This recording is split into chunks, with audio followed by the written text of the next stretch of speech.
RSSനെയും CPMനെയും താൻ ആശയപരമായി എതിർക്കുന്നു. ഇവർ ജനങ്ങൾക്ക് വേണ്ടി ഒന്നും ചെയ്യുന്നില്ല എന്ന ആരോപണമായി പ്രതിപക്ഷ നേതാവ് രാഹുൽ ഗാന്ധി രംഗത്ത്. മുൻ മുഖ്യമന്ത്രി ഉമ്മൻചാണ്ടിയുടെ 2ാം വാർഷികത്തിലെ സ്മൃതി സംഗമം ഉദ്ഘാടനം ചെയ്ത് സംസാരിക്കുന്ന വേളയിലാണ് ഇക്കാര്യങ്ങൾ വ്യക്തമാക്കുന്നത്. നിരന്തരം RSSനെയും മോദിയെയും ഒക്കെ തന്നെ കടുത്ത ഭാഷയിൽ വിമർശിക്കുന്നത് വ്യക്തി കൂടിയാണ് രാഹുൽ ഗാന്ധി. എന്നാൽ ഇത് പ്രത്യേകിച്ച് വലിയ അത്ഭുതത്തിന് വകവെക്കേണ്ട ഒരു പ്രസ്താവനയല്ല നടത്തിയത്. എന്നാൽ ഇന്ത്യ സഖ്യത്തിൽ പ്രധാന പാർട്ടികളിൽ ഒന്നായ CPMനെ അവരെ വെച്ച് നോക്കുമ്പോൾ, അവരെ എതിർക്കുമ്പോൾ ഒരു അമ്പരപ്പ് എല്ലായിടത്തും തന്നെ ഉടലെടുക്കുന്നുണ്ട്. കാരണം രാഹുൽ ഗാന്ധിയും CPMന്റെ ജനറൽ സെക്രട്ടറിയുമായ MA ബേബിയുമായി തോളോട് തോൾ ചേർന്നുള്ള ഭായി ബന്ധമാണ്. എന്നിട്ട് കേരളത്തിലെത്തിയപ്പോൾ ആകട്ടെ രാഹുൽ ഗാന്ധി ഉടൻ പ്ലേറ്റ് മാറ്റി അല്ലെങ്കിൽ പ്ലേറ്റ് കമഴ്ത്തിയ നിലപാടാണ് സ്വീകരിക്കുന്നത്. CPMന്റെ ആശയത്തിൽ കടുത്ത എതിർപ്പാണ് രാഹുൽ ഗാന്ധി പ്രകടിപ്പിച്ചിരിക്കുന്നത്. ഇതോടെ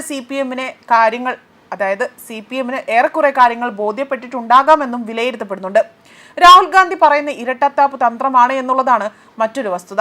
മാത്രമല്ല 10 വർഷമായി തന്നെ അധികാരത്തിന് പുറത്തു നിൽക്കുന്ന പാർട്ടി ഒന്ന് കരകയറ്റാൻ പോലും രാഹുലിനെ കൊണ്ട് ഇതുവരെയും സാധിച്ചിട്ടില്ല.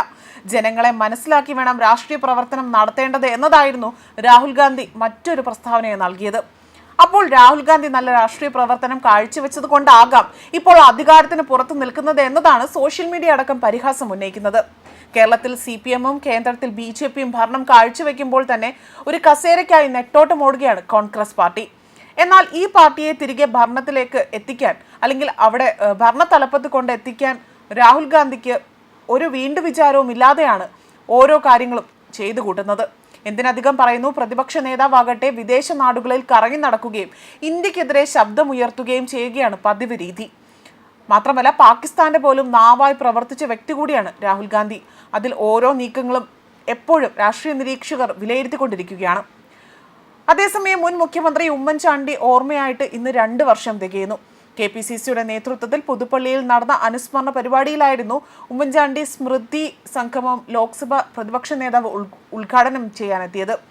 ഉമ്മൻചാണ്ടി വ്യക്തി മാത്രമല്ല, കേരള രാഷ്ട്രീയത്തിന്റെ ആവിഷ്കാരമാണ് എന്നും രാഹുൽ ഗാന്ധി അനുസ്മരിക്കുകയും ചെയ്തു. പല അർത്ഥത്തിലും ഉമ്മൻചാണ്ടി എൻ്റെ ഗുരു തന്നെയാണ്. കേരളത്തിലെ പലർക്കും ഉമ്മൻചാണ്ടി അങ്ങനെ തന്നെയാണ്. അദ്ദേഹം കാട്ടിത്തന്ന വഴികളിലൂടെയാണ് സഞ്ചരിക്കുന്നതെന്നും ജനങ്ങളുടെ വികാരങ്ങൾ മനസ്സിലാക്കി അവർക്കായി ചിന്തിച്ച നേതാവായിരുന്നു ഉമ്മൻചാണ്ടി എന്നും രാഹുൽ ഗാന്ധി ഇവിടെ വ്യക്തമാക്കുകയും ചെയ്തു. ഉമ്മൻചാണ്ടിയെ പോലെ തന്നെ ആളുകളെ വളർത്തിക്കൊണ്ടുവരികയാണ് തൻ്റെ ആഗ്രഹമെന്നും ഉമ്മൻചാണ്ടിയിൽ നിന്ന് ഒരുപാട് പാഠങ്ങൾ പഠിച്ചിട്ടുണ്ട്. ഒരുപാട് രാഷ്ട്രീയ ആക്രമണങ്ങൾ നേരിട്ടു, നുണപ്രചരണങ്ങൾ നേരിട്ടു. എന്നിട്ടും ആരെക്കുറിച്ചും മോശം പറഞ്ഞിട്ടില്ല എന്നും രാഹുൽ ഗാന്ധി ഇവിടെ വ്യക്തമാക്കി. അതേസമയം ഡോക്ടർമാർ അനുവദിക്കാതിരുന്നിട്ടും ഉമ്മൻചാണ്ടി ഭാരത് ജോഡോയിൽ നടക്കാൻ വന്നു. ഒടുവിൽ ഞാൻ നിർബന്ധിച്ചാണ് അദ്ദേഹത്തെ മടക്കി അയച്ചത്. കേരള രാഷ്ട്രീയത്തിൽ ഉമ്മൻചാണ്ടിയെ പോലെയുള്ള നേതാക്കന്മാർ ഉണ്ടാവണം. അതുപോലെ ഉമ്മൻചാണ്ടിക്ക് രാഷ്ട്രീയത്തിൽ ക്രൂരമായ ആക്രമണങ്ങൾ നേരിടേണ്ടി വന്നുവെന്നും അദ്ദേഹം വ്യക്തമാക്കി. വയനാട് മനുഷ്യ മൃഗ സംഘർഷം കൂടുതലുള്ള പ്രദേശമാണ്. അവിടുത്തെ ആളുകൾക്ക് നൽകേണ്ടത് വാഗ്ദാനങ്ങളല്ല, അവിടെയുള്ള ജനങ്ങൾക്ക് യഥാർത്ഥ വികാരം മനസ്സിലാക്കുകയാണ് വേണ്ടതെന്നും പല യുവ നേതാക്കളും തൻ്റെ അടുത്ത് വന്ന് ഒരുപാട് കാര്യങ്ങൾ പറയാറുണ്ട്. നന്നായി സംസാരിക്കാൻ സാധിക്കുന്നവരാണ് ഇവരൊക്കെ തന്നെ. എന്നാൽ ഞാൻ നോക്കുന്നത് ഇവർ മനുഷ്യരെ എങ്ങനെ മനസ്സിലാക്കുന്നു എന്നതാണ്.